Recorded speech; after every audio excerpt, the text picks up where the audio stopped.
자, 이번 5번 특강은 건축 허가 절차 간략하게 전체적인 그림을 빨리 그려야 되는 거니까 5분 안에 전체적인 건축 절차의 그 전체 그림 딱 그려놓고 거기다 살을 이제 붙여나가는 연습하는 기 위해서는 전체적인 그림을 한번 그려야 돼요. 예, 간단하게 건축 절차 한번 해볼게요. 자, 이제 건물을 짓는 사람이 만약 갑이다 그러면 갑을 건축하는 주체에서 건축주라고 그래요. 그럼 건축주가 대지를 매입해서 건축물을 지려면 설계 도면이 나와야 되기 때문에 설계자하고 계약하고 시공자하고 계약하고 감리자하고 계약을 해서 각각 계약을 하면 설계 도면이 나올 거야. 설계 도면을 갖고 건축 뭐를 신청하면 되죠? 허가 신청하면 돼. 이게 만약에 허가를 신청하는데 경미한 사유 8가지에 해당되면 신고하면 허가받은 것으로 본다라고 돼 있어요. 그리고 공용건축물에 대해서는 행정기관끼리 뭐만 하면 돼? 협의하면 허가받았거나 신고한 것을 본다. 이제 허가받고 나서 공사의 착공, 신고하고 나서 착공할 때 착공이라는 거는 착공 신고라는 거 하는 거예요. 착수하기 전까지 신고하고 그 다음에 이제 신고를 했으면 모든 관련서를 제출했으면 이제 시공해야 됩니다. 시공할 때 시공하는 자가 설계 도면대로 진행을 하는지 감리하는 경우가 있고 감리를 안 하는 경우가 있는데 감리자가 있는 경우에는 무조건 감리 완료 보고 제출하면 되고 없는 경우에는 이제 신고 대상은 없거든요. 그럼 감리 완료 보고서를 제출 안 하는 경우도 있습니다. 그걸 다시 갑이라는 건축주한테 갖다 줘요. 건축주한테 갖다 주면 건축주는 사용자 이제 쓸게요라고 물어보는 걸 사용 승인이라고 그래요. 그래서 사용 승인 전에는 사용할 수가 없습니다. 단 7일 안에 검사를 하고 합격해서 교부한다. 7일 안에 합격하면 교부해 주면 돼.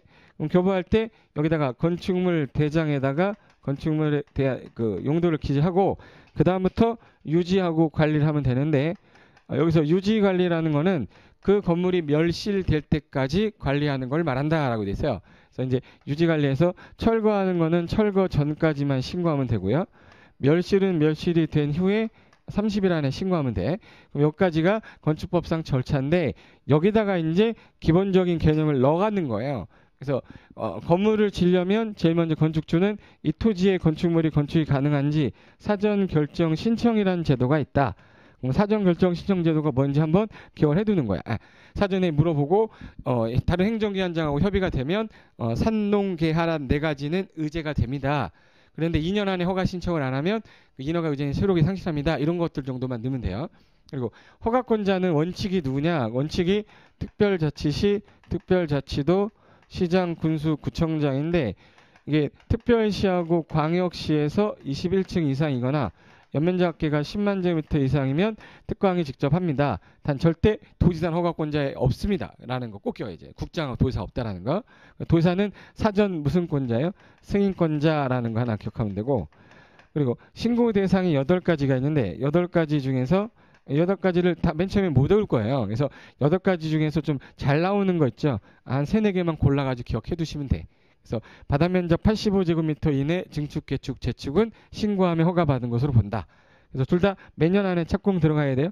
1년. 그래서 건축법은 1년 안에 착공 안 하면 반드시 취소하고 완료가 불가능할 때도 반드시 취소하는데 이번에 개정되면서 1년 안에 착공하라고 그랬는데 공장의 신증서 허가를 받으면 3년 동안 착공하면 되고요.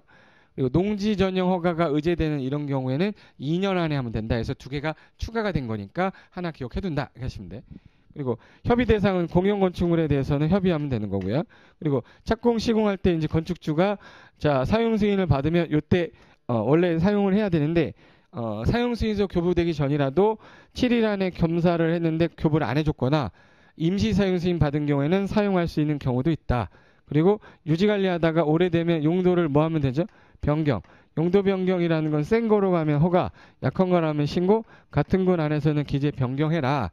또 유지 관리하다가 건축물의 노후화되는 걸 좀 억제하고 기능을 조금 올리려면 뜯어 고치는 대수선을 하거나 일부를 약간 증축하는 행위 있죠. 이걸 우리 뭐라고 하냐면 리모델링이라고 그래요. 그래서 리모델링이라는 것도 하나 기억하시고 그리고 이 순서상에서 이제 살 하나에서 조금씩 붙여가지고 내 거 만드는 겁니다. 그래서 요거에다 이제 살 붙이는 연습을 하는 거니까 5분 정도 머릿속에 딱 넣고 그다음부터 내가 권한지 하나씩 넣어본다라고 생각하시면 될 거예요. 아셨죠? 자, 이번 시간은 건축 허가 절차를 정리하겠습니다. 자, 수고하셨습니다.